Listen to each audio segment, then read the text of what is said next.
All right, members of Catching Up to FI. Boy, do we have a two-part episode for you guys. Today, we start a conversation with Aubrey Williams. He's a financial advisor with Open Path Financial, and he gave a talk at Economy, a conference we recently attended, and it blew me away.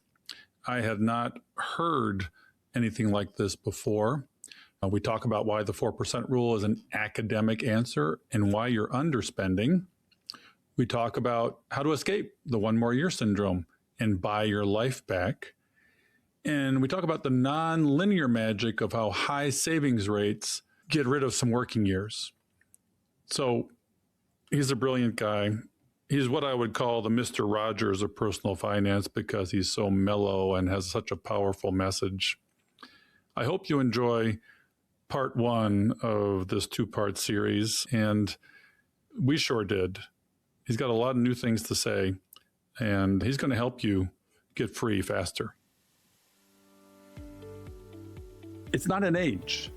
It's a feeling. It's an emotion. It can hit you in your 30s. It can hit you in your 40s. It hit me in my 50s. And we can all use tools to catch up to FI. And today we're going to learn that we don't need to work as long as we think we do.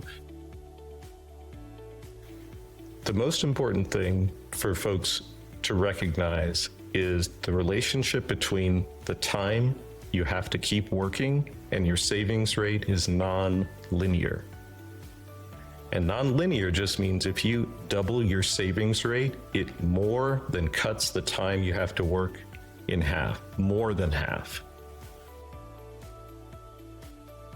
Welcome to Catching Up to FI, a podcast on mindset, money, and life for late starters of any age on their journey to financial independence. I'm Bill, and I'm a late starter. I'm Jackie, and I'm also a late starter, and we're your host. We're here to help you on your journey to financial independence, no matter where you're starting. We're going to talk to experts, other late starters, and explore topics related to our mission. Join us as we catch up to FI together. You don't need one more year. You don't need a higher number.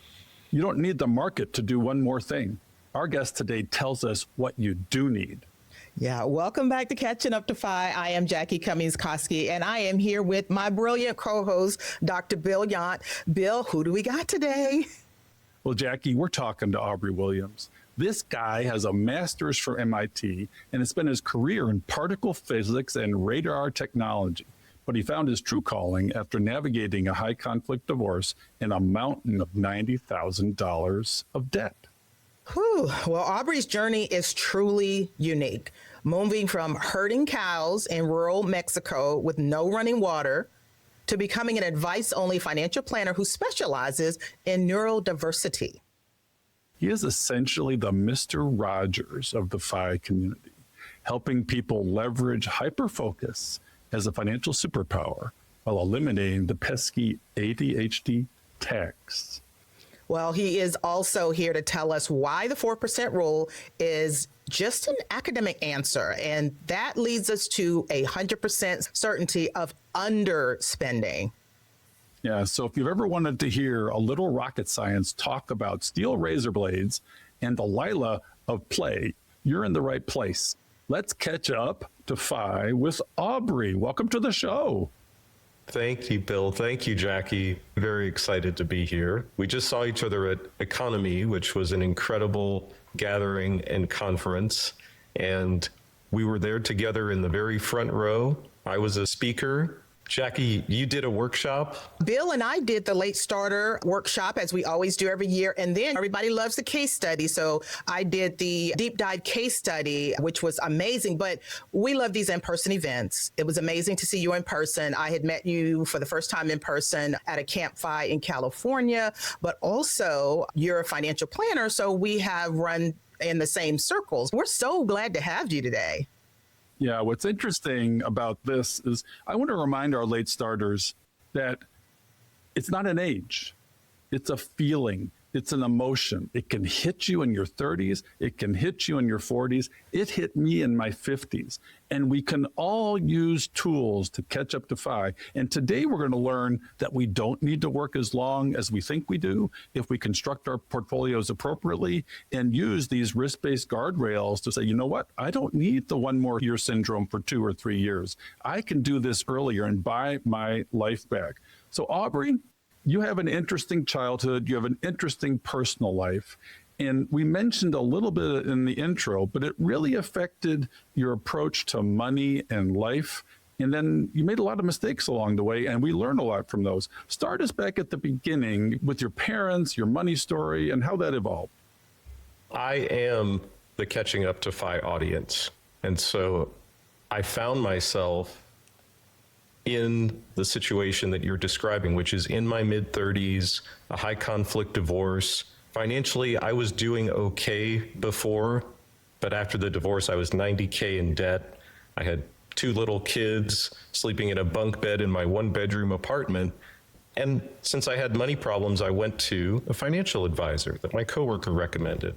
And that person wasn't very helpful. They were interested in helping me pick mutual funds, and their picks weren't terrible, but they didn't help me with cash flow. And so I went to another advisor and another advisor, and none of them were interested in helping me with what I needed. And I didn't know what to ask.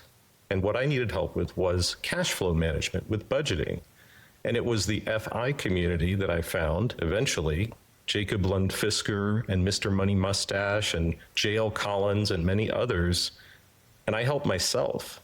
And over a period of 4 years, I paid off that debt and increased my net worth. And I just kept going, eventually getting to a gross savings rate of 67%. And I know you emphasize savings rate can do magic. Now, I didn't get there right away. It was a journey of many years, but I looked very carefully at my expenses and kept earning, but drove my expenses lower and lower because I tuned into what really mattered. And it wasn't the BMW that I had when I ran up all that debt. Instead, I had a 2007 Prius.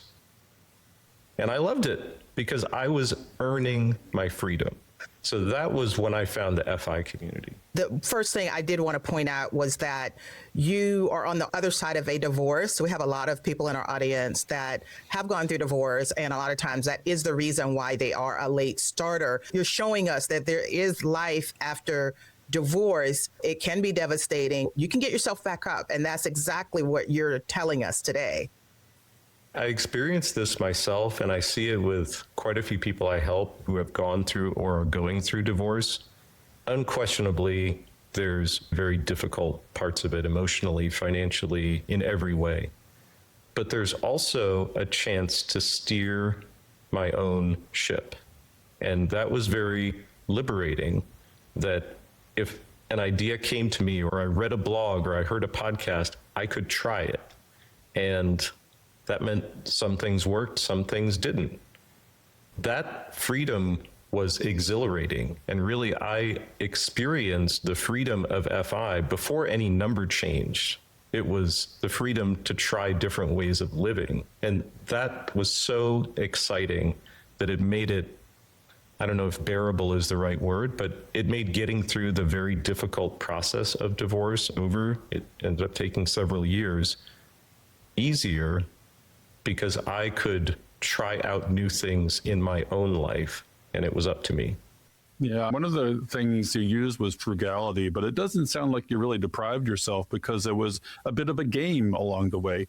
And I think one of the places you may have learned this was because you had a very bipolar life growing up, where you grew up in Mexico and other countries. And I believe your dad was an anthropologist and your mom was a professional dancer, but then you were also in DC. So you had this American consumption lifestyle paired with a very Spartan lifestyle. Tell us about that and how it affected you. Yeah, I first moved to Mexico with my family when I was 4 years old, to the town of Mitla, Oaxaca. And Oaxaca is a state in Mexico, pretty much directly south of Mexico City. And we lived in a 2-room adobe house, and there was a well for water. There were chickens running around. As you mentioned, it was my job to take the cows out to pasture. That was when I was a little older, not right at 4 years old. And we'd live there for sometimes as much as a year, more often 6 to 8 months, because my dad was doing anthropological research with the native people who lived there, who were the Zapotec native people.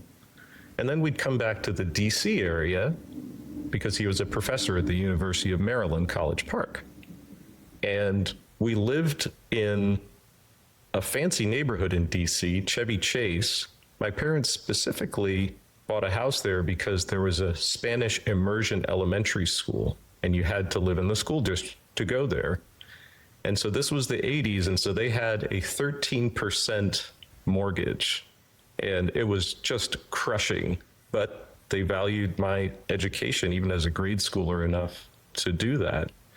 And as you said, the lifestyle of living in this posh DC neighborhood was so different than living in Mexico with no running water, walking to the market every day. And yet, people weren't all that different. The things that they valued were family, were safety, their health. And that was true in both places. And so it really highlighted what was the core human experience and what was the window dressing. So one thing that really helped me with it, if anyone ever says, I need that, I can probably think of someone who did without it, and I may have done without it. It's okay to choose what you want. We're very powerful. We can create all sorts of things that we want. But need is a word people use sometimes to keep themselves stuck. And I'm all about helping people get unstuck. Wow, it was so cool at such a young age. You got to see such drastically different styles of living. Oh, that's pretty cool. Yeah, the distinction between need and wants is so fundamental to FI and living a robust life. I didn't really learn that as a kid. And then there was a lot of delayed gratification in my life. So everything became a want. And that's how lifestyle inflation got away from me. And going back to that, the fundamental mindsets and emotions, and realizing that, no, I have needs, and then the wants I need to be intentional with. And you mentioned choice. And I read Viktor Frankl, and the space between stimulus and response is where we make our choice. That's where System 1 and System 2 of Daniel Kahneman are at opposition in a way, where you reflect on, okay, let's take 24 hours with this in the Amazon cart before I just one click buy it. And we need to understand our brains. And you did a lot of that in trying to understand, you called it, I think, the hard drive and the software. And for me, there is a neurofinancial plasticity that we don't realize, where not only from a mental health standpoint, but from a financial standpoint, we can exercise our brain to overcome reflex thoughts. What do you think about that? This was a theme that I touched on at the economy talk. And one of the big problems that we confront in the FI community is our brain. And that doesn't mean your brain is broken, but this brain that we all carry around, it was designed, this firmware, as I say, was written 250,000 years ago on the African savanna to keep us alive. And so fighting irrationally hard to defend your territory, your food, your shelter, your mate, this was the difference between surviving and not surviving. But that same brain that was built to handle that environment now is handling our Vanguard brokerage account and is keeping us terrified of ever making a withdrawal or deciding that this number is enough. And so we're not going to change the brain we have, but we can learn to work with it and tell the difference between what's wisdom and what's old wiring cropping up and keeping us stuck. So, Aubrey, how do we fix that? I think that's one of the biggest issues that I hear. Even if some of us are late starters, we never thought we would catch up, we finally did. Yet our mind is telling us, oh, I need to work one more year, or this is uncomfortable to turn off the saving muscle and turn on this new faucet where I'm actually spending. So what is the answer?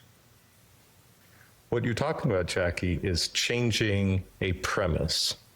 And we're all walking around with a collection of premises that govern what we think the world is and how it works and what's true and what isn't. And the way we change a premise is to build evidence using experiences. So to say it in simpler words, try something, see what happens. And in the FI community, it's a strength of ours. We try to game everything out ahead of time in a spreadsheet, but there's nothing like actually trying something to give you evidence that your portfolio isn't going to blow up if you take a $100 withdrawal. Try it, see what happens. Even pay the penalty, the 10% additional tax. It's on $50, but then you've done it. And so the next time it comes around, maybe it's a $100 withdrawal. You know that nothing is going to explode. There's not going to be a mushroom cloud over Vanguard's offices in Pennsylvania because you took a withdrawal before you're 59.5. Now, is that necessarily the order that we're going to do things in? Not necessarily, but we can. And that's a huge difference. So I'd say build evidence by having experiences. That's how we change our premises. Yeah, fear plays such a role in how we manage our lives and managing risk and rewiring our brain, as we talked about. And you have an interesting take on one of the superpowers that we hammer home for our late starters. And you said your savings rate got to 67%. For me, that's a little deprivation level. For me, the happy medium was about 35 to 55%, maybe a peak. But savings rate is a superpower. Take us through, from a money standpoint and a time standpoint, what elevating your savings rate to a certain point as a late starter really does for you in an over-under time buyback scenario. The most important thing for folks to recognize is the relationship between the time you have to keep working and your savings rate is non-linear.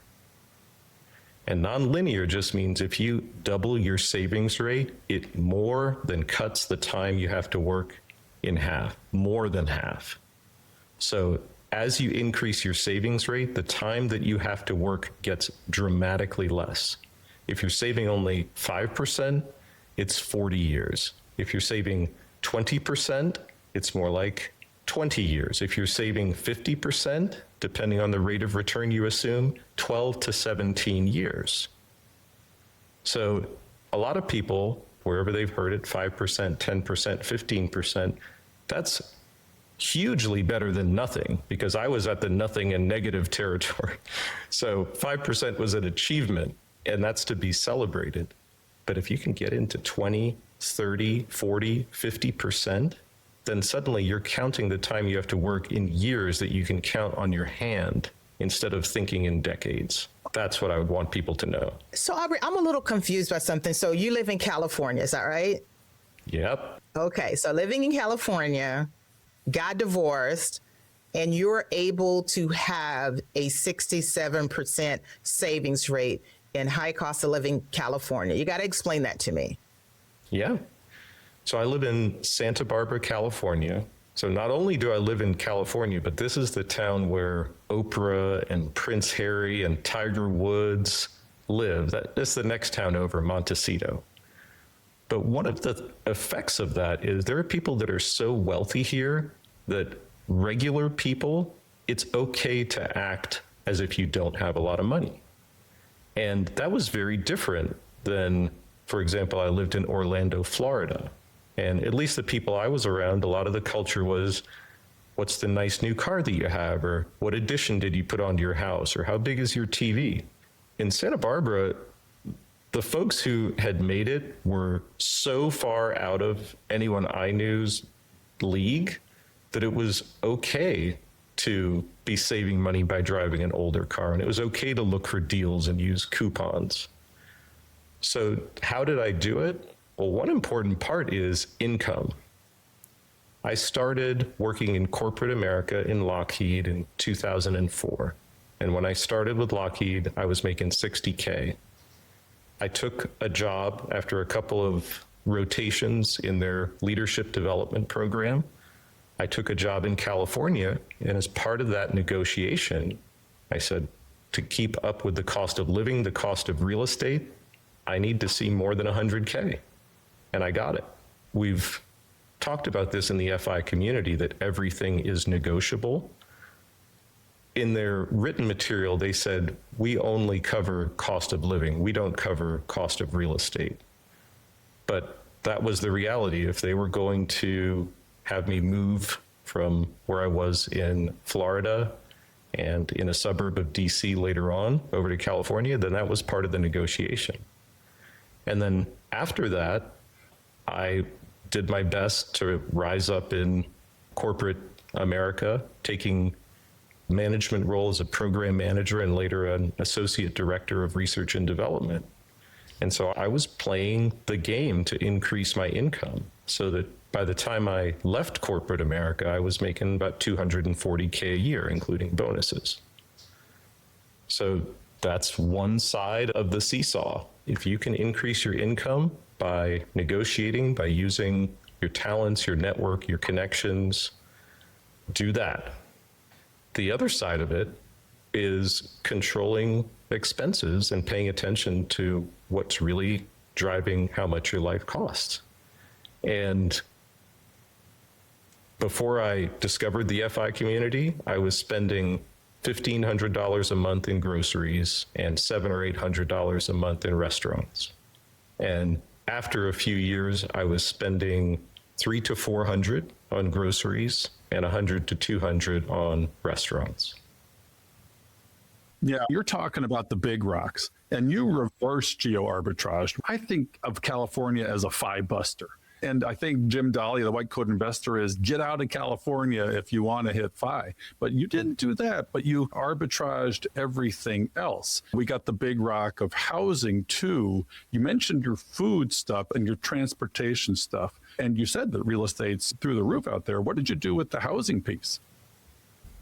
So in this way, although the divorce was very difficult, it helped because we were living in a 3-bedroom house. It was very nice, paying $3,500 a month. And after that was done, I needed to find a place to live. And I found a 1-bedroom apartment for $1,595 a month. And it was in a much less desirable part of town, but it was still safe. And it was closer to my work. So I had to confront the expectations of friends and family. I had taken a step back. I felt enlivened by this choice because I felt finally I had some control over where my money was going. And I had my 2 little kids who were 6 and 4 at that time. It meant that they weren't off in some bedroom watching a screen by themselves. Everything we did was in that living room together, whether it was playing with Legos or watching a movie or art projects. So that time, even though it might seem like a hardship, it was one of the most wonderful times of my life, and I treasure it. But I wouldn't have known that beforehand. Yeah, to me, that sounds like COVID, where we all pulled together. My wife and I downsized too, in unloading the physical and mental burden of stuff and space. Because the bigger space you have, with Brownian motion, you naturally fill it up. And when you have a smaller space, reduces your consumption. It's good for the world. It's good for your life. And then it increases the gap numerically where your expenses have gone down, which reduces your FI number. Because if you 25x a lower expense amount, and if you save $100 or $200, you're talking tens to thousands of dollars that you don't need in your portfolio. And then you raise the ceiling and you find that, okay, I can throw more assets on the roller coaster of the market to grow exponentially as well. So people don't realize that there is actually a latte factor or a DoorDash factor that really shaves off tens of thousands to hundreds of thousands of dollars. And you did that. You found that. You said you started at 35. You're in your 40s now. So where do you stand numerically with your FI journey? So as of today, I'm financially independent. As you pointed out, thank you. If I live somewhere other than Santa Barbara, I might be even more financially independent. But I had an early experience. When I was growing up in DC, I had a job fixing computers. It was my high school job over the summer. And I lived in Silver Spring, Maryland. And this job, which was a really interesting job, was in Alexandria, Virginia, on the other side of the Beltway. And I would commute. It would take anywhere from 45 minutes to 2 hours. And then I was driving all over DC, fixing computers. It was exciting. But that commuting experience cured me of ever wanting to do that again. And I was 16. And so every place since then, I've always lived close to where I worked, close to where my kids' school was once I had kids, and paid a premium for it. And this was before I had come across Mr. Money Mustache and his calculations showing how much more you should be willing to pay to live closer. It was just from a time on earth perspective. I saw commuting taking a tax on my life, and I was not willing to pay that. And so staying in Santa Barbara is part of that journey. Bill, you and I have talked about what is beyond FI or what is beyond money. It's the freedom to be where you want, to live where you want, to do what you want, to associate with whom you want, and expect that to change. And so I wanted to live here, where I can walk in a t-shirt almost every day, where there's the mountains on one side and the ocean on the other. And I don't have to get on a plane or get in a car to enjoy either of those things. And I'm willing to pay a premium, just like I was not to have to commute around the Beltway in DC. It's part of the same pattern.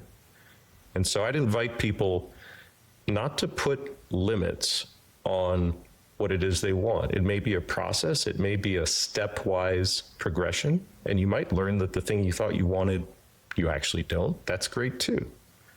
But I would caution against saying, oh, I can only do this because of where I am in FI or the boundaries that I've set for myself.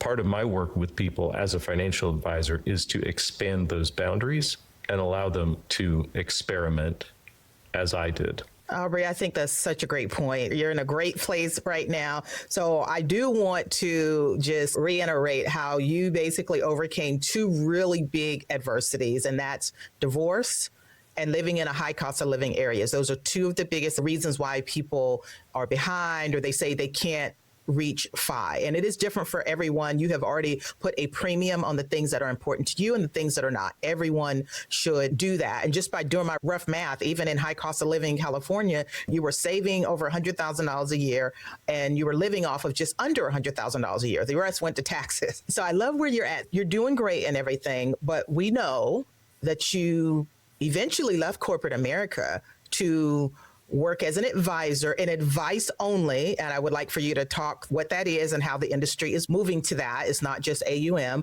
but how did you make that transition? Because when you're changing careers, doesn't that mess with your income a lot? So I'd be interested to hear more about how that transition worked for you. Jackie and I met at CampFI Southwest in October of 2024. And at that time, I was still working for my corporate employer, which at that time was Raytheon Corporation, which became RTX. And it was at that CampFI, this is part of the magic of the in-person events, that I committed out loud to leave the corporate world the following March. And when March came, I was ready to quit. That's when they hand out bonuses. You have to work until you receive the bonus to keep the bonus. So that seemed like a good milestone. However, at the beginning of March, they announced a layoff, and I took it. So they paid me to leave, and I didn't end up having to quit. But I think that the power of saying that out loud is part of why it happened. I'm not saying it necessarily caused the layoff, but that I was willing to leave one way or the other. It happened because of the in-person event. I had that thought in years before, but saying it to other regular people who were just like me, it created a kind of accountability that I hadn't experienced anywhere else. And that was my first CampFI. I was a speaker, and I gave the talk on later life financial independence in your 80s, 90s, and beyond. But Stephen asked me just 2 weeks before, I was just a participant. I think his speaker had pulled out, and he called me on the phone. He'd never called me before. And he said, "Hi, Aubrey, this is Stephen." I said, "Okay, I don't know any Stephen." "From CampFI." He said, "Would you be willing to be a speaker? I've seen some of your videos online. And if I had milk in my mouth, I would have spit it up." Because the videos I had online were terrible. I was talking about the intersection of ADHD and financial independence and budgeting. So I felt very strongly that what I was sharing had value, but the production values were atrocious. And I'm okay with that. I assume no one would ever see them. That's how I gained the confidence to put them online. So the fact that he wanted me to be a speaker because of my videos was hard to believe. But I stepped up to the challenge, and I'm so glad I did, because that really was what brought about me leaving corporate America. And I also want to be clear, I do have this business as a financial advisor now, and I'll go into all the different flavors of financial advisor. I am FI without the income of that business, because that might be something some people might wonder. And so what I'm doing in that business is not because I have to, it's because I want to. And it gives me a lot of freedom to shape how I work, which I'll talk about. I started working first as a financial coach and a budget coach in 2019 because I had changed my life. Friends and family started asking, "How are you doing this? Can you help me?" And I helped them for free. And eventually enough people were asking me to help them. I only had so many hours in the day. I had this corporate job, and I was spending 50 to 70 hours a week doing that. I had 2 little kids. I was trying to have relationships post-divorce. And then on top of it, helping people with money. And I thought, well, I should be paid for this. First of all, because I've always been entrepreneurial. And so I enjoy building something and creating something of value, but also as a way to prove to myself that this was a good use of my time. So at that time, $100 an hour, and I would just meet with people and pretty much share everything I knew about the financial independence community and the tool set and give people a plan. It was pretty rough at first, but I was a few steps ahead of the people I was helping. And I built that over time. So 2019 until 2024. And in 2024, I had enough of being a budget coach and a finance coach. And here's why I say that. As someone who is not a financial advisor, I was not permitted to make specific investment recommendations. So I could take people all the way to the finish line and map out their cash flow, their budgeting, their spending, their savings. But then when they asked, okay, what should my portfolio look like? I couldn't tell them. And so it happened more than once. People would then say, well, I better check that out with a financial advisor.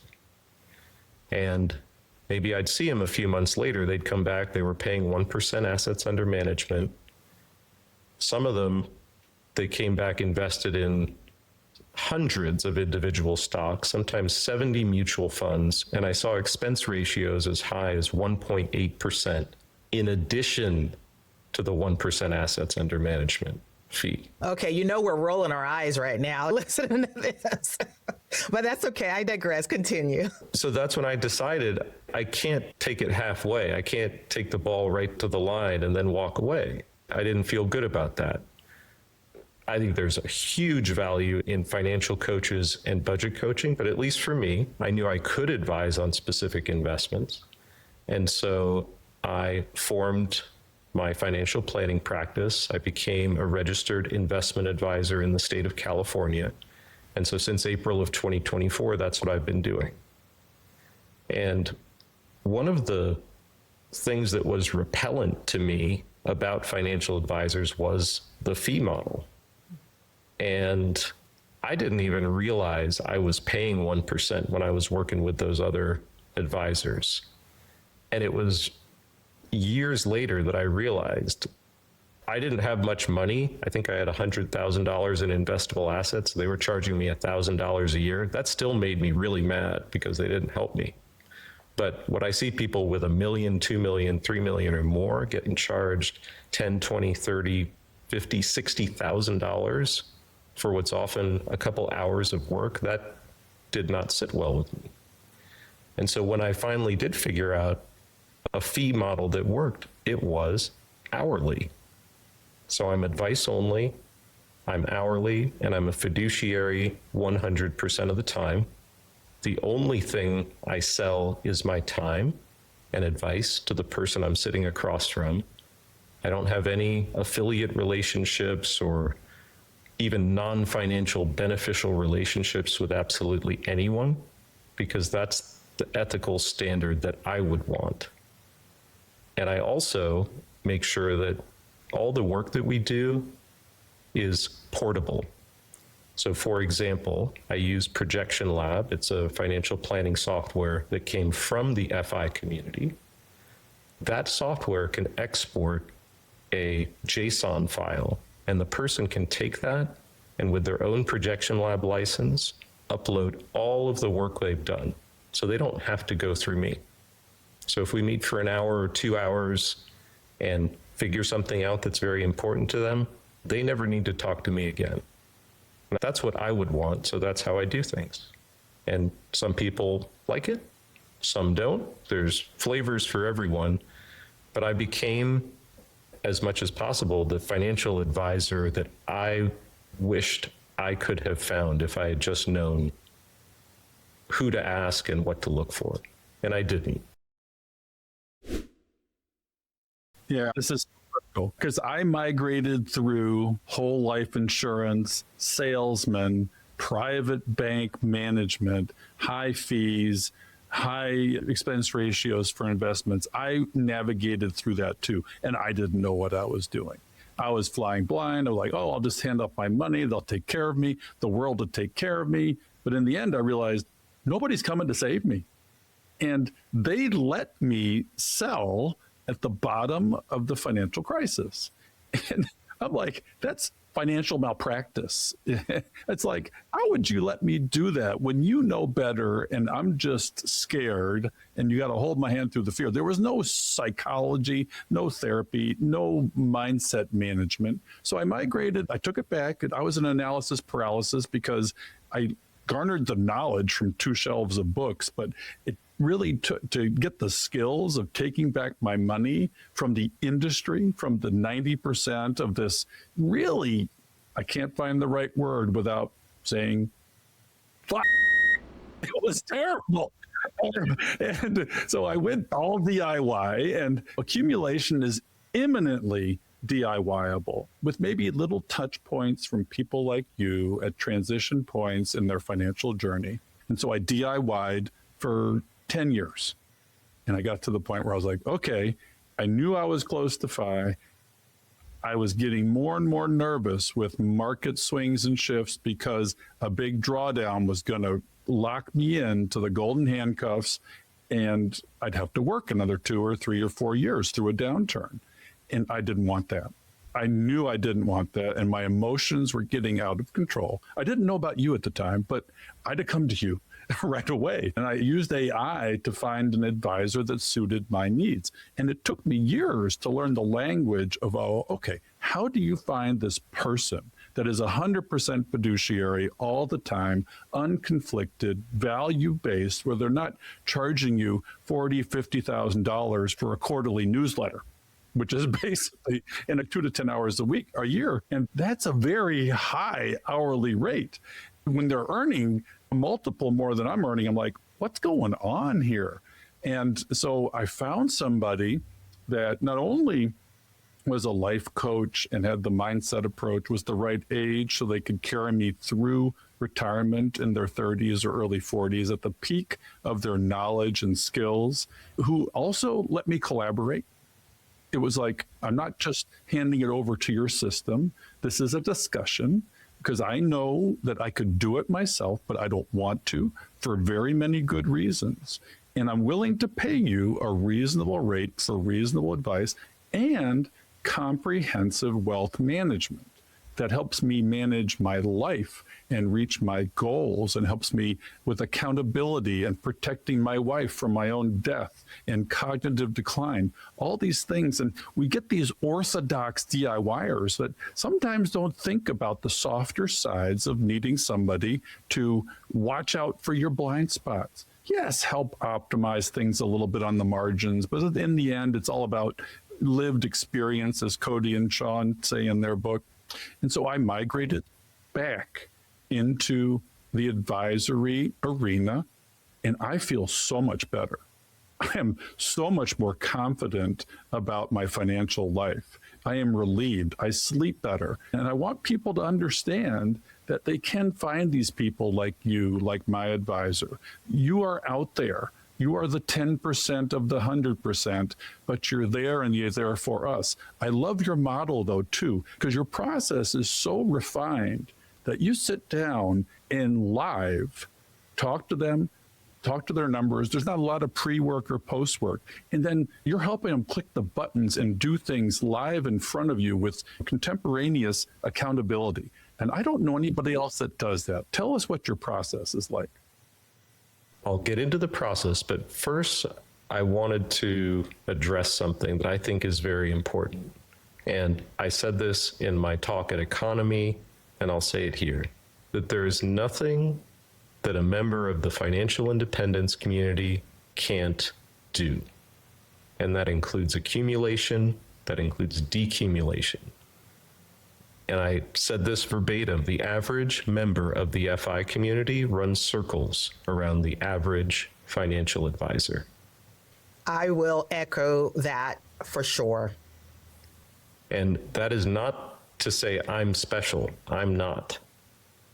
The depth of knowledge between CampFI, between Choose FI, the local groups, Economy, there is so much knowledge out there, and people are so willing to share it that any problem or situation that someone finds themselves in, they can get a superb answer from this community. Many times I'll meet with someone for a 30-minute intro call to see if it might be a good fit to help them. And I'll give them a list of resources because that will help them more than working with me. And then they'll have the accountability of other people like them. So community first. Then why would someone work with me or someone like me? Sometimes it's because of speed. If there's an event coming up, like it's the end of the year and you want to make Roth conversions, or tax time is coming up and you're wondering if you should make contributions to this account or that account, it's possible that you can get the answer you need in a couple of days from the communities that you're a part of. It's actually very likely you can, but because the amounts of money we're talking about sometimes can be very large and have consequences in the decades and hundreds of thousands or millions of dollars, it might make sense to pay someone a couple of $100s to help you make sure you get that right. So that's where I see myself as a member of the FI community as helping, but really the community itself is the resource. And there's nothing that I do, there's nothing that I know that this community doesn't know already. There's no magic here, there's no secret, there's no person behind the curtain or magic software. The FI community is doing it and can do it, period.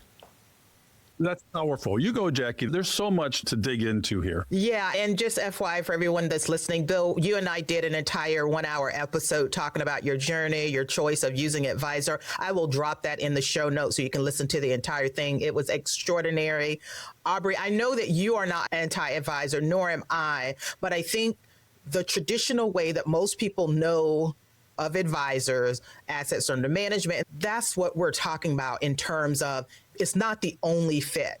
And you are presenting very similar to other advice-only hourly planners that we need to be giving more choice to consumers on how they want to use an advisor. You don't have to be married to them your entire life. You shouldn't feel guilty for having to break up with them after you've been with them for 10 years. And so that's what I want to just be clear about. Can you just give us a clear, concise description of what advice only is? Because I feel like there's a lot of similar sounding buzzwords like that. Yes.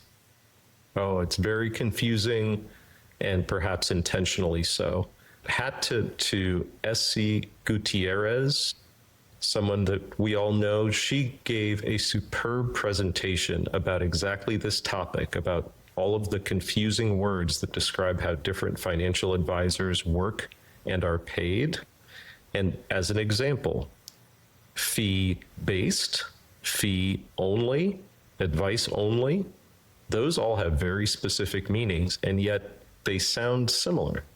So let's go into that. Fee-based. That means that the person that you're working with very likely sells commissioned products, such as insurance products or mutual funds that have a front-end load or a back-end load or a level load.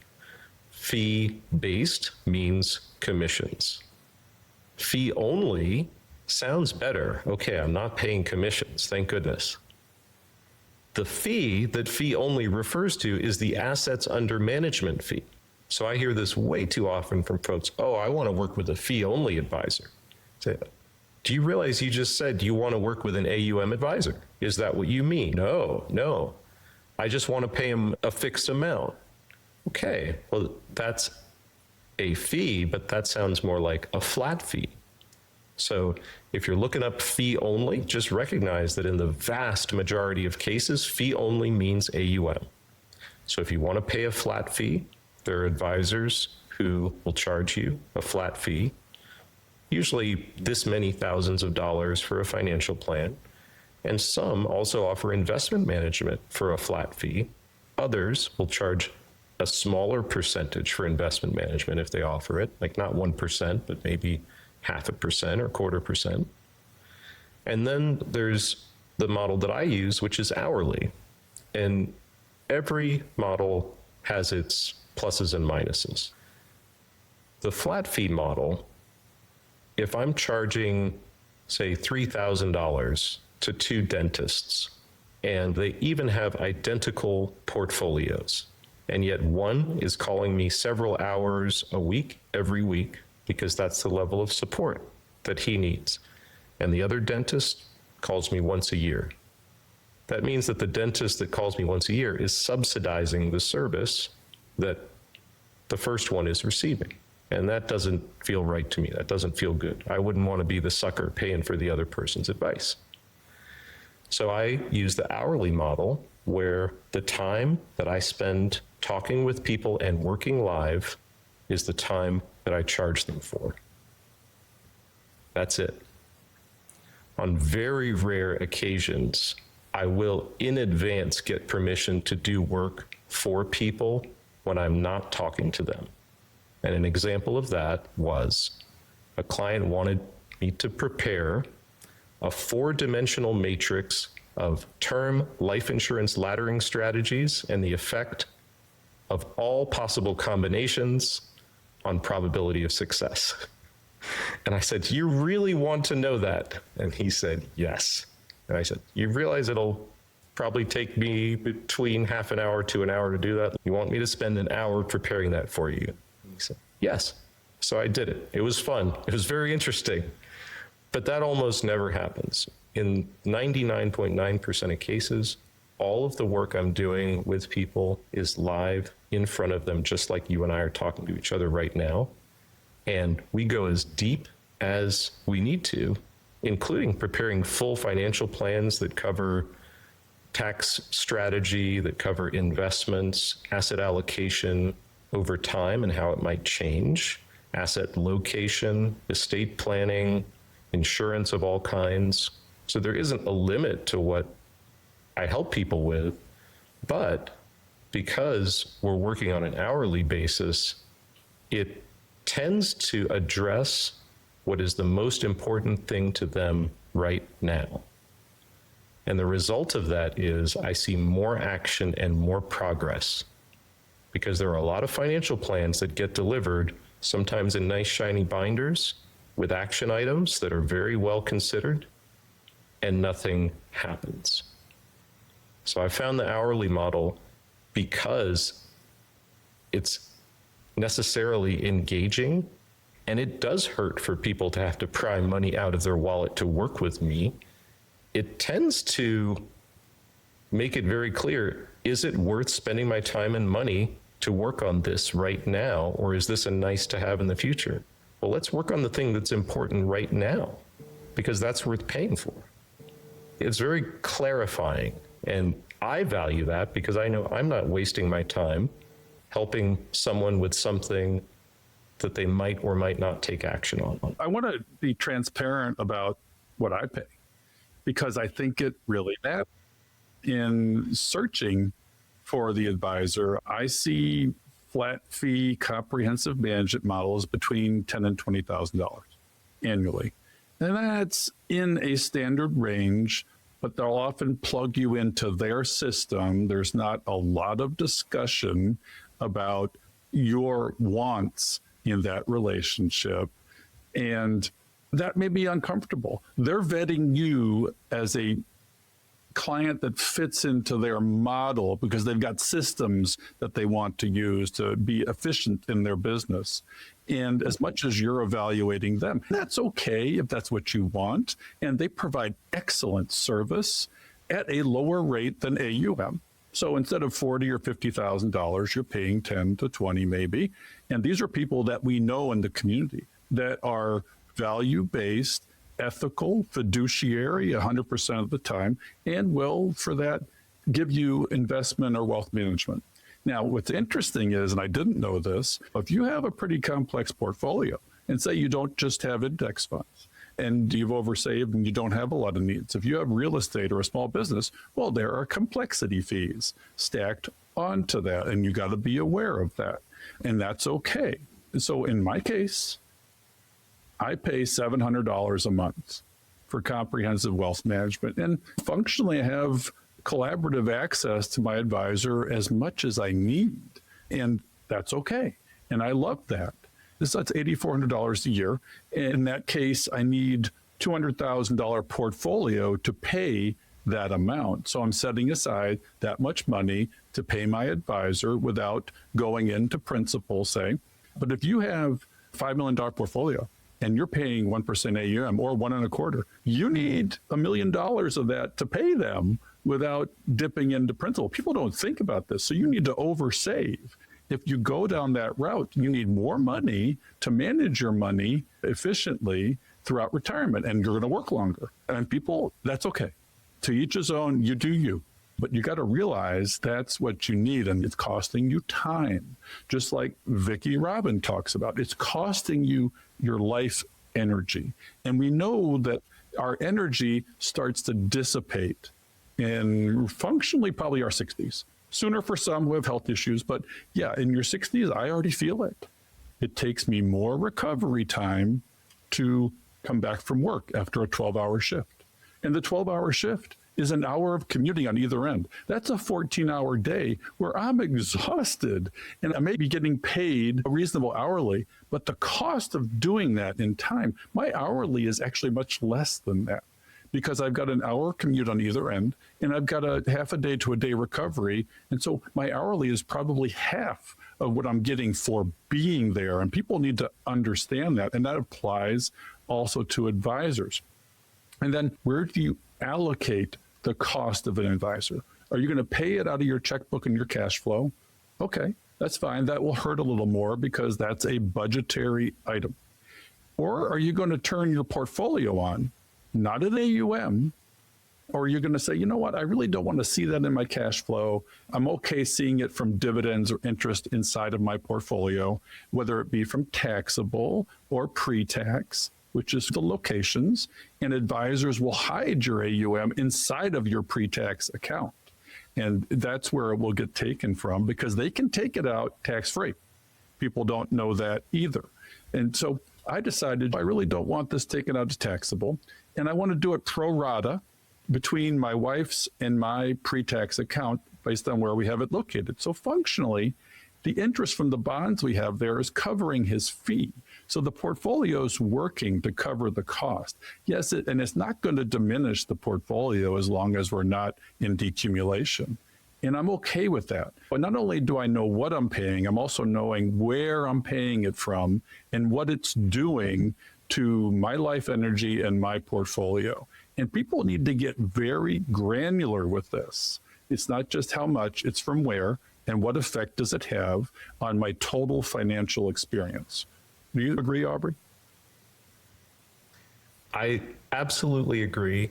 And I think something that would be helpful, maybe we can create this menu of all of the different ways you can receive financial advice.